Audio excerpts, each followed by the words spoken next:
We're right outside the Oval Office in the Rose Garden, very special place. And it's an honor to once again address the Economic Club of New York, as well as the economic clubs of Chicago, Florida, Pittsburgh, Sheboygan, and Washington, D.C. I know so many people that are proud members, and they're great people. And it's a great honor to be with you, especially in this very strange kind of a year with what we have to do communication-wise. To be doing it, really, it's quite nice. It's a quite nice way to do it. The choice facing America is simple. It's the choice between historic prosperity under my pro-American policies or very crippling poverty and a steep depression under the radical left. And that's what you'll have, is a depression. I will deliver optimism, opportunity, and growth. They will deliver pessimism, stagnation, decline, and very high taxes. Simply put, it's a choice between a socialist nightmare and the American dream. Under my leadership, we will have a safe and effective vaccine before the end of the year. We will swiftly defeat the China virus, end the pandemic, bring back our critical supply chains, and lift our economy to unprecedented new heights. If the left gains power, they will shut down the economy, close our schools, delay the vaccine, prolong the pandemic, and impose the most extreme policies in the history of our country. Let's review the record.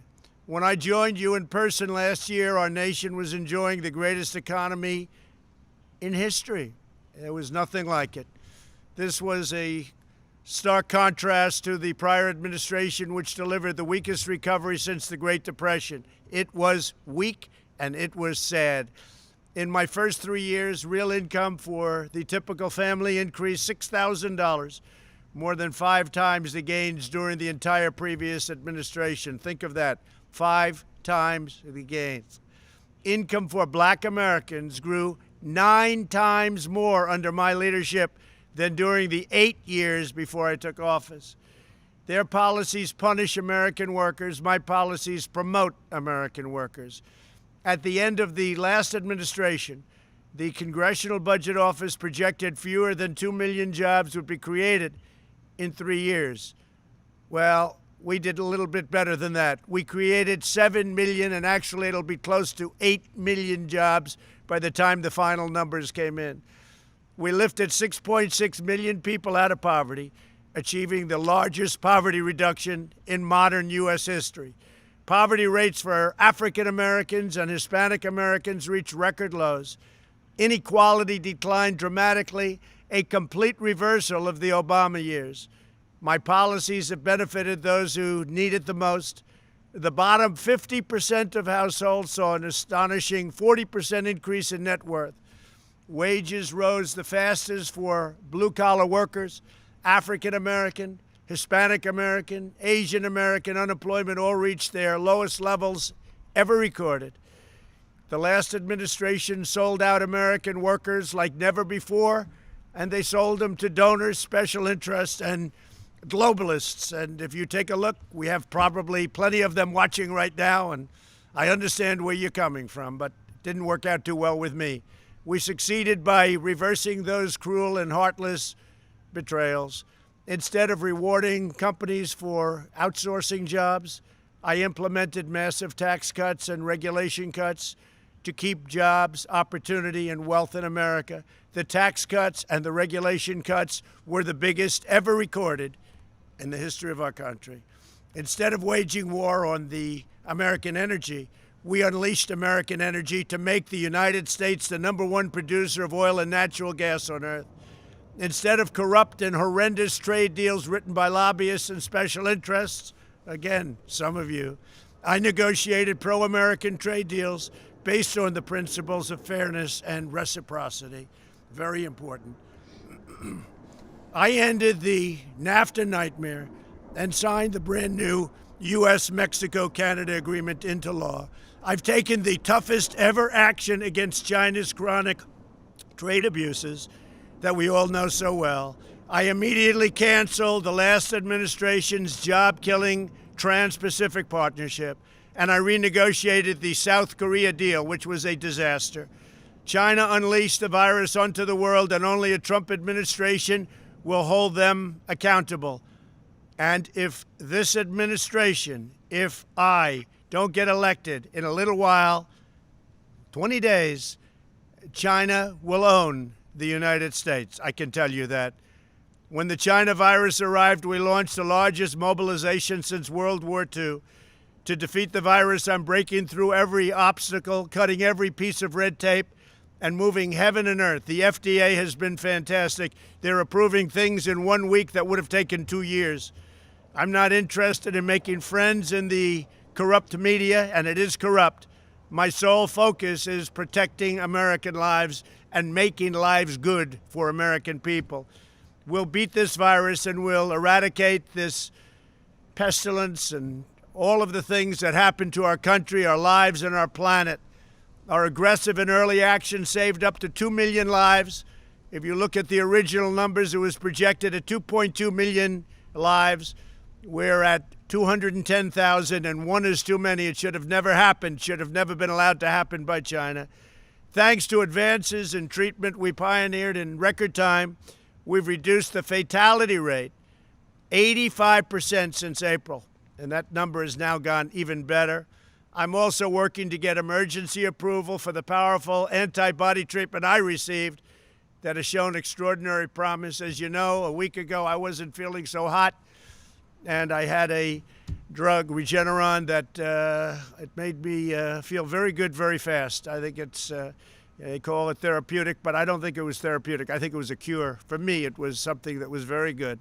Now, who knows, maybe it would have happened anyway. Maybe I would have recovered beautifully anyway. All I know is once I had Regeneron, it worked out very well. Under Operation Warp Speed, we're on track to deliver at least 100 million doses of a vaccine before the end of the year, with hundreds of millions more to quickly follow.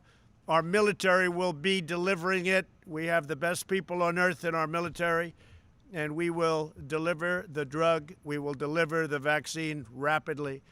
Unfortunately, the media's constant efforts to stoke panic and hysteria and to probably change an election, that's what they really want to do, have undermined our public health efforts and put innocent lives in danger. They will not have success in changing the election. They tried that 4 years ago. That didn't work out too well. Americans should be trusted with the facts, the data, and the truth. For the young and healthy, the risk is exceedingly low. 99.98% of those under the age of 50 survive. The average age of those who succumb to the virus is 78. And usually that is a person who's 78 but has bad heart, diabetes, has other problems. That's why we're so focused on protecting elderly and higher risk Americans. Our groundbreaking therapies have significantly improved outcomes for elderly patients, but I will not rest and I will not relent until all American seniors are safe. That is my sacred obligation. I love our seniors. I love our country. At the same time, we must allow lower-risk Americans to resume normal activity. The unscientific lockdowns pushed by left-wing politicians are needlessly destroying millions of lives. They decimate livelihoods and lead to suicide, drug overdose, depression, heart disease, delayed medical treatments, and reduced life expectancy. The cure cannot be worse than the problem itself. And that's what a lot of states run by Democrats have done to their people. And it's turning out very, very bad for them. These lives must be protected as well. The recent months, I have also acted swiftly to rescue the U.S. economy with an unprecedented $2.5 trillion in aid. We delivered over $160 million in relief payments for hardworking Americans. Through our Paycheck Protection Program that all of you are familiar with, my administration has approved over $650 billion in forgivable loans to more than 5.2 million small businesses. It's been a savior. This action has saved our supported 50 million jobs, and we think that number is going to be, when it's finally put down in actual fact, we think it's going to be even more than that. We increased unemployment benefits by $600. When Democrats failed to extend this assistance, I provided up to $400 a month in continued relief. I froze student loan payments, stopped evictions, suspended payroll taxes, and delivered $500 billion to save major U.S. employers, including airlines. As a result of these decisive actions, the U.S. has been both the smallest economic contraction it has seen. Think of that. With all that we've done and all the countries out there, some great and not so great, we've seen the smallest economic contraction and the fastest recovery of any major Western country. I hope people are taking note of that, and it's not even close. We've created a record 11.4 million American jobs since May. That's another record. Under the previous administration, it took 30 months to recover more than half the jobs lost in the crisis. We surpassed that milestone in fewer than 5 months. Just a few months ago, most experts were projecting unemployment well over 10% through the end of 2020. Instead, we've already cut unemployment below 8%, something that it took the last administration over 3 years to do. Jobs have been recovering 23 times faster than the Obama recovery. Remember that, 23 times faster. And I know these numbers must be true because they were given to me by the great Larry Kudlow, who's sitting on my left. Consumer spending is almost 10% higher today than before the pandemic, and automobile production has recovered 100%. Home sales are at their highest reading since December 2006, and home builder sentiment is the highest in recorded history. Think of that. The highest home builder sentiment in recorded history, and we're in a pandemic. And I will tell you, we're rounding that final turn. If the left gains power, the recovery will be terminated and the economy will be destroyed. They've told us their exact plans. Left-wing politicians have pledged a $4 trillion tax hike, which will destroy our country. And this will raise taxes on 80% of our taxpayers, cut the child tax credit in half, which is $1,000 per child, and punish working families. The highest business tax rate in the developed world would be created, sending millions and millions of jobs out of America into China and various other countries. They'll be thrilled if we do what Joe Biden wants to do, but it's not really him that wants to do it. It's other people that are at a much higher level than Joe. Re-entering the job-wrecking Paris Climate Accord, eliminating fossil fuels, shutting down fracking. All over the country, they want to shut down fracking. We are right now energy independent. They want to close up, shut down fracking. And enacting the ridiculous Green New Deal, which will cost $100 trillion, which is more money than this country can make in 100 years if everything went perfectly. Democrat lawmakers sponsored legislation that would outlaw the private health insurance plans for 180 million Americans. So you have these private plans that people love. They've negotiated, they've fought for, they went to different companies, all great companies. They have plans that they love, 180 million plans, 180 million people. And you know what happens to them? It's over. They take it away. The Democrat platform would suspend all immigration enforcement and give free health care and mass amnesty to illegal aliens. The problem is our country can't afford it. And as soon as you announce that, millions and millions of people, despite the wall, which is almost finished, and by the way, paid for by Mexico, despite all of these things that we've done, millions of people would flood into our country. This would obliterate Medicare and would totally demolish your Social Security. Democrats in Washington are also pushing a plan to abolish the suburbs by eliminating single-family zoning and linking federal highway grants to a federal takeover of local zoning. Your suburbs will be gone. The American dream will be gone. This plan will devastate the property values of millions of middle-class homeowners, including the majority of African-American, Hispanic-American, and Asian-American households who live in the suburbs. The policies of the left would unleash a long-lasting economic catastrophe of unimaginable proportions. And I know I'm speaking to some Democrats, and some of you are friends of mine.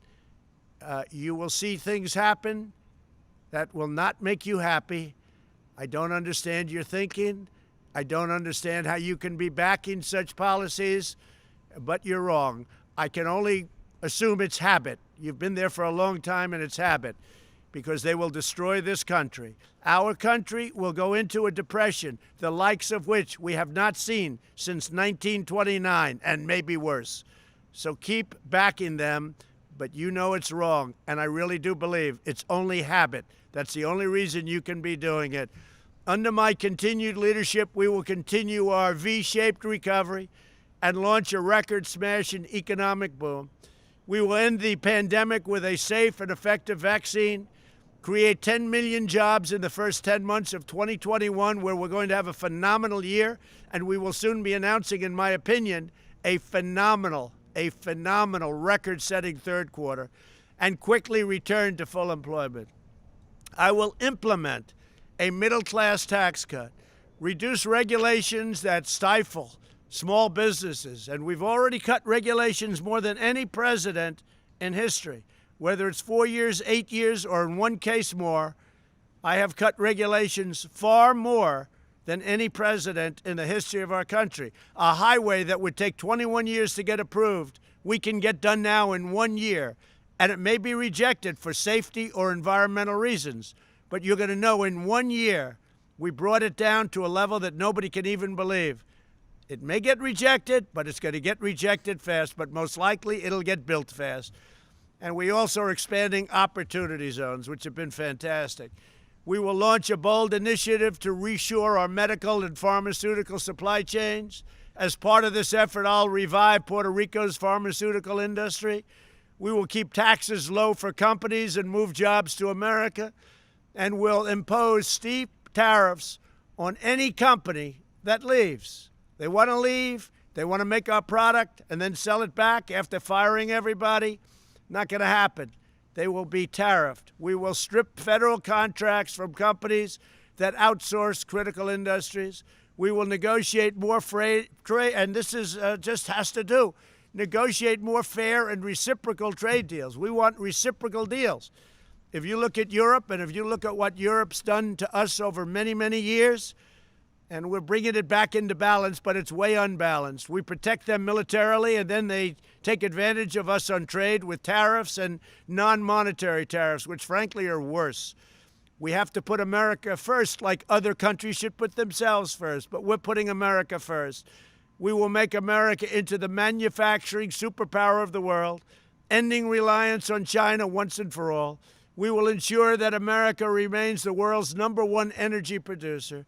We will end surprise medical billing, require price transparency, which goes into effect already on January 1st, and further reduce the cost of prescription drugs. As you probably know, those of you that are in the drug industry, you're not a big fan of Donald Trump, I can tell you, but I instituted a favored nations clause. So if Germany or another nation is buying the drug for 1/20th of what we pay, and believe it or not, in some cases you have price discrepancies like that, we go to the lowest price anywhere in the world. We're the largest purchaser of drugs. We go to the lowest price. So if somebody's selling a pill for 10 cents and we're paying $2.50, we go to 10 cents. And the 10 cents will come up a little bit, but your drug prices will be reduced by 50, 60, 70, 80, 90%. That's the way it is. We will strongly protect Medicare, Social Security, and patients with pre-existing conditions. And as far as the middleman is concerned, the middleman is out.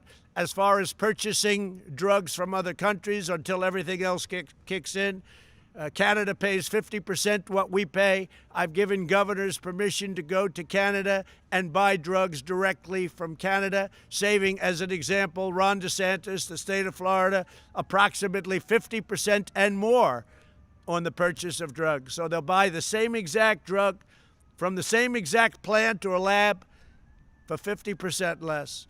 I've also outlined a new plan to provide historic prosperity, and this is really so important to the black community known as the Platinum Plan. creating new wealth, new access to capital, and school choice as a civil right for every American family. We need school choice. The Democrats will never give you school choice. They will never give you charter schools that have worked so well. We're lifting up citizens of every race, color, religion, and creed. We're delivering a future of fairness, justice, and dignity for every community in our land. And we're defending our values, our principles, and our cherished way of life. And guided by these timeless convictions, we will make next year one of the single greatest years in the history of our country. It's an honor to be with you. I think I'll be with you next year again, but, we'll have to see, because if I don't win the election, you probably won't want me, and that's okay with me too. But I think we're going to have a tremendous success. We're having lines of people, 30, 40, 50,000 people lining up to see a speech with 1 day notice. And my opponent is getting 22 people with working very hard to get them. So I don't know. I mean, I think we're going to have a tremendous success. I hope so. But next year will be one of the greatest years in the history of our country. You're going to see growth like we haven't seen before. And it's an honor to be with you. God bless you all.